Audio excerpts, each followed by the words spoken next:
He's Nick, I'm Matt, and we're Insufficient. God damn it, Matthew, it's Friday! I'm bringing the heat. Happy fucking Friday. Dude, nothing better than a Friday in early spring. You've got hope, you've got passion, you've got dreams. We've got a set list from the Phish radio show of the week. Phish radio show of the week with Elisa Alashant. And on top of that, I've got some big money Friday Phish jobs that maybe don't suck too bad. All right. We'll see. Today, God damn it, I need a slide on that thing. I know you do need a slide. We've talked about this. I think you just go out and get a slide. They've got to have something that you can get on. Just give me a little thing. And now you're getting a glimpse into Matt's love life. Yeah. Playing the DJ. Right? That's exactly. All right, Jesus. Next. Yeah, next. Hit next on that bitch. Today is Big Money Friday. Big Money Friday, but we're also doing one of Elisa Alashant's show that she's going to do on Saturday, 4/12 at 9 p.m., her 4/12 at 9 p.m. show. Make sure you tune in to Elisa. She goes from Friday into Sunday, but this is her Saturday show. So tune in to listen to the show. What's up, Nick? No what? I got nothing. Oh, okay, cool. Yeah. I was just like, dancing. All right, so listen, this show is Ruoff Music Center, Knoxville, Indiana. This was a rescheduled show from 2020 due to the COVID-19 pandemic. Scare. Discrepancy.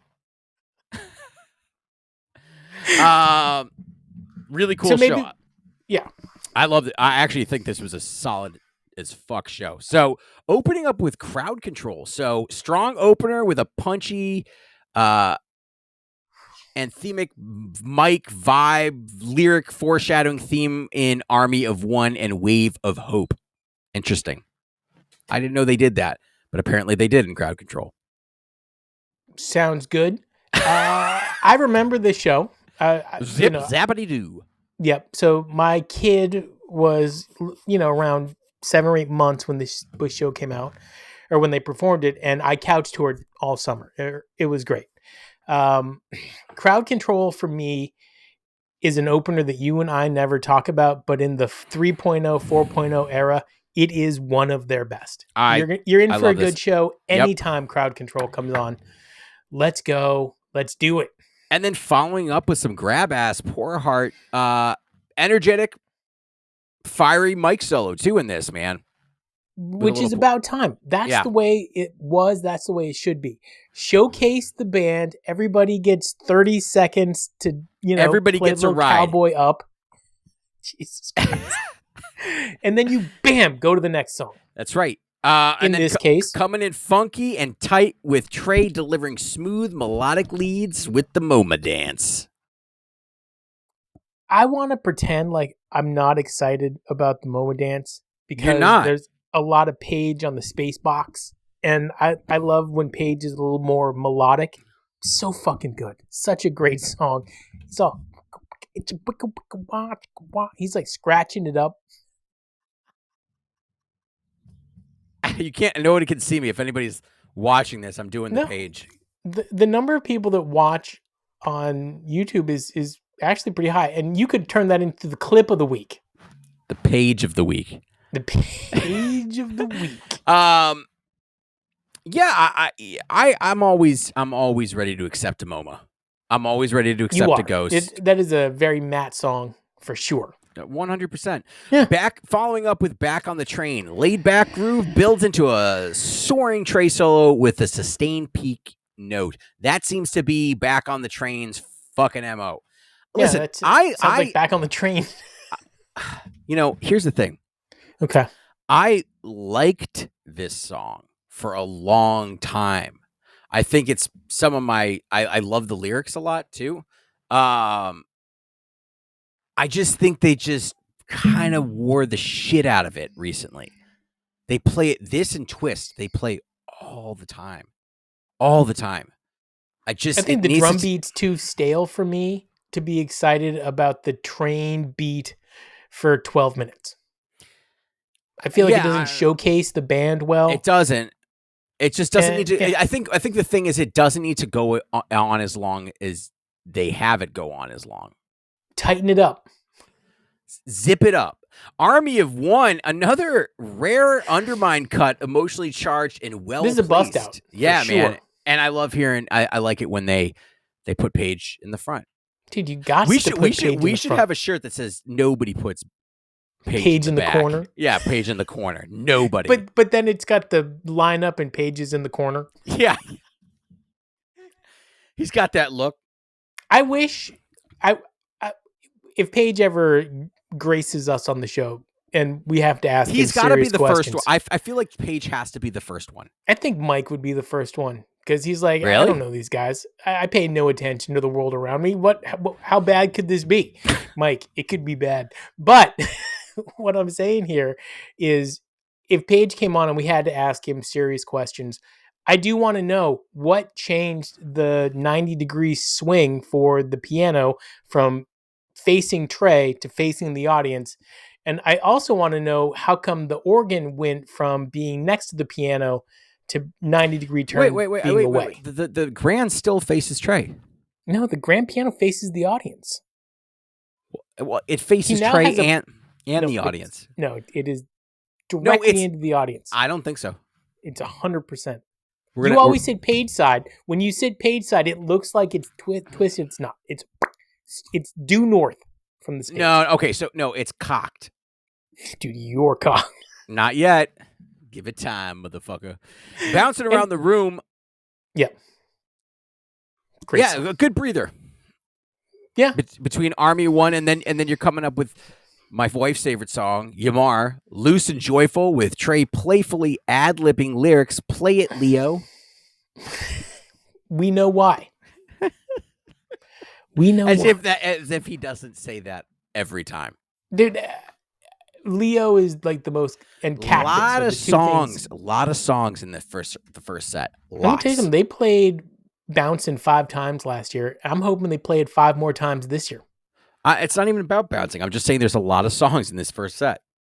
It's a classic 2001. Wave of Hope, which is they play all the time. This Did is you say Rogue?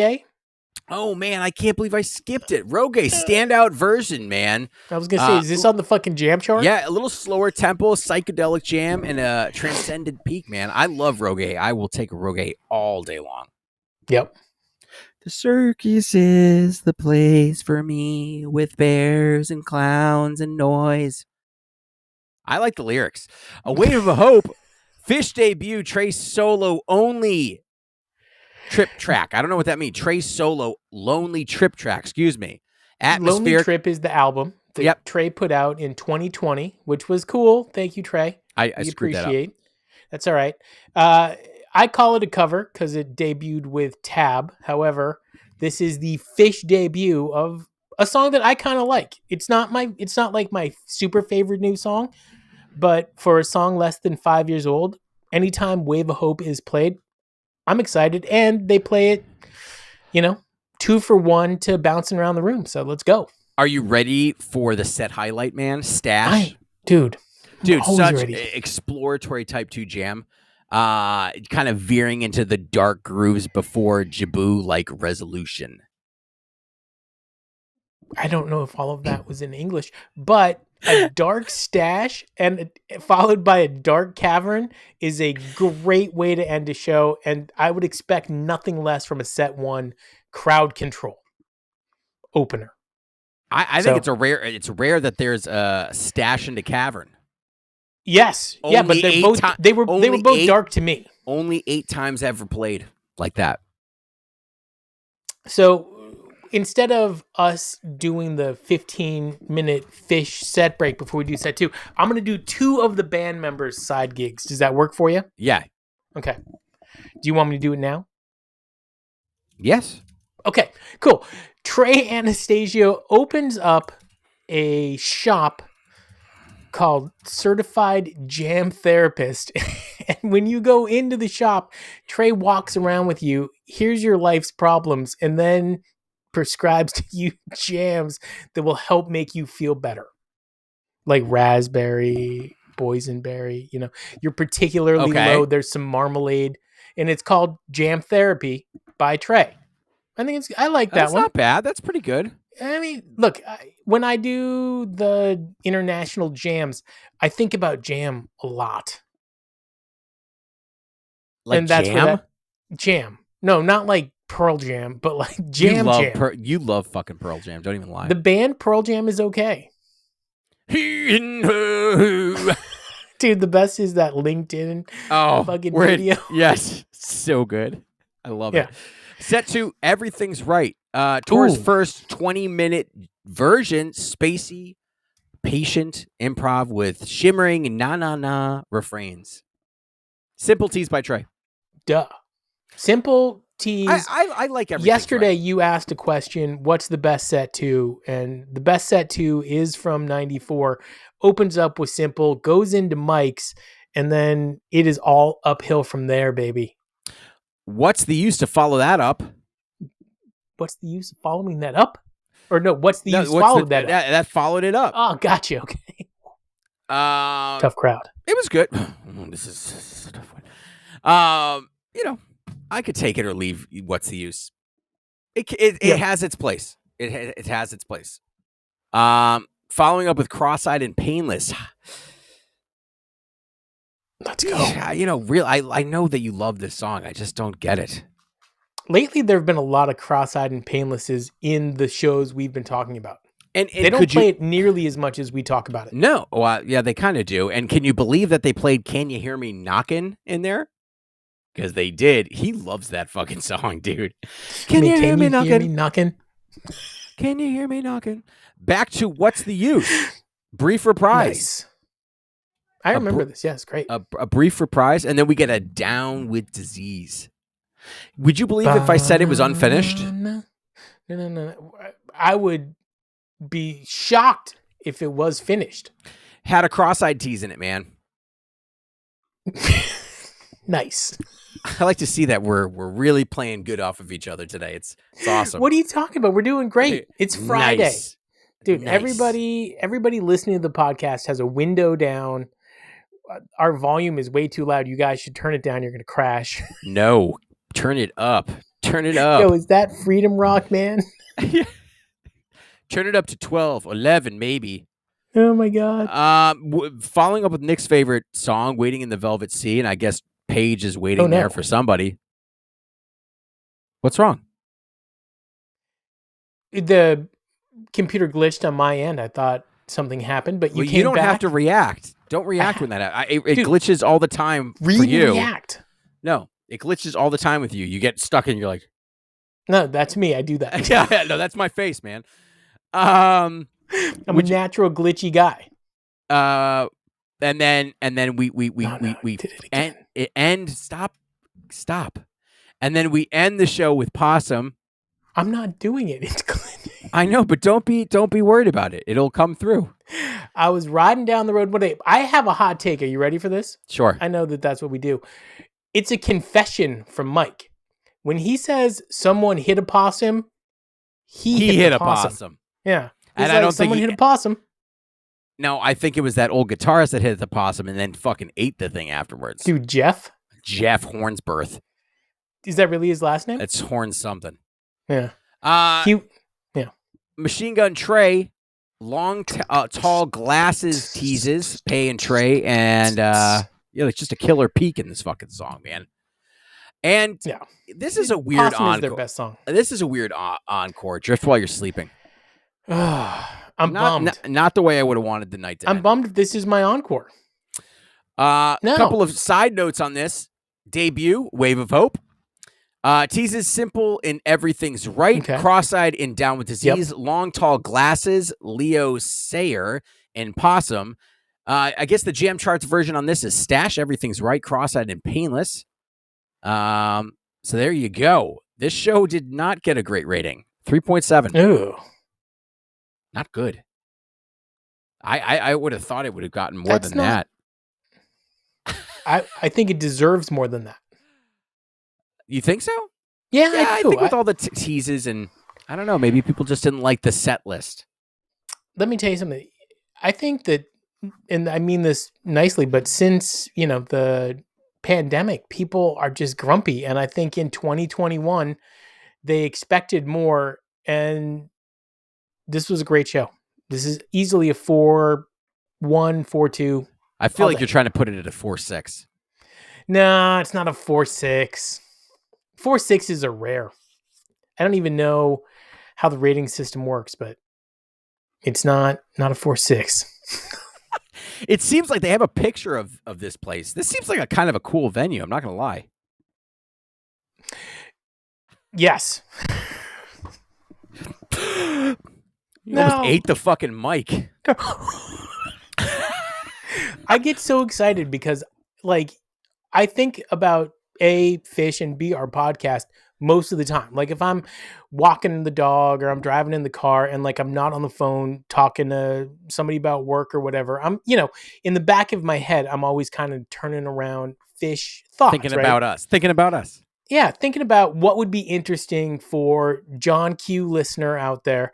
And since we've got about 5 minutes left on our Friday show, instead of going back into the jobs that I created, which I don't really like, what if each of them had their own, like, think about early 2000s radio before streaming was a thing, when you actually had DJs. Yeah. Okay. Each of them is a DJ on a radio station. What are they playing? And what's their so here's the thing. What's their shtick? We already kind of know Trey and Fishman's, right? Because Fishman already has a fucking show. Does that show grow on you, or does it make you angry? The Errant Path? Yes.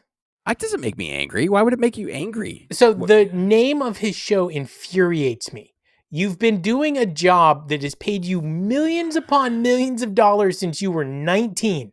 You're not on an errant path. You're one of the most successful and best drummers in the history of the world. That is not, you were like, hey, should I buy this pack of gum? And then you walk into the store and you buy a lottery ticket and you won money. No, you've worked hard. You're fucking successful, Fishman. Change the name of your show to The Path. God damn it. By the way, though, I love the music he picks. Sometimes.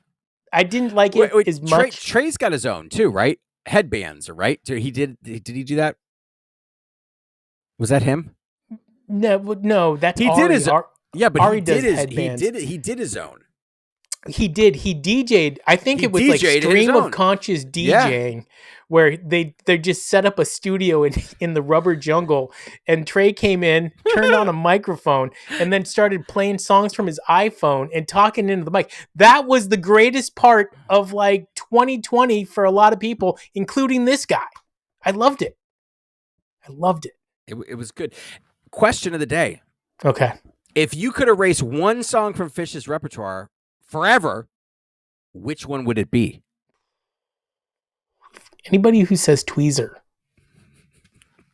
I love you. No, that's crazy. But there are some people.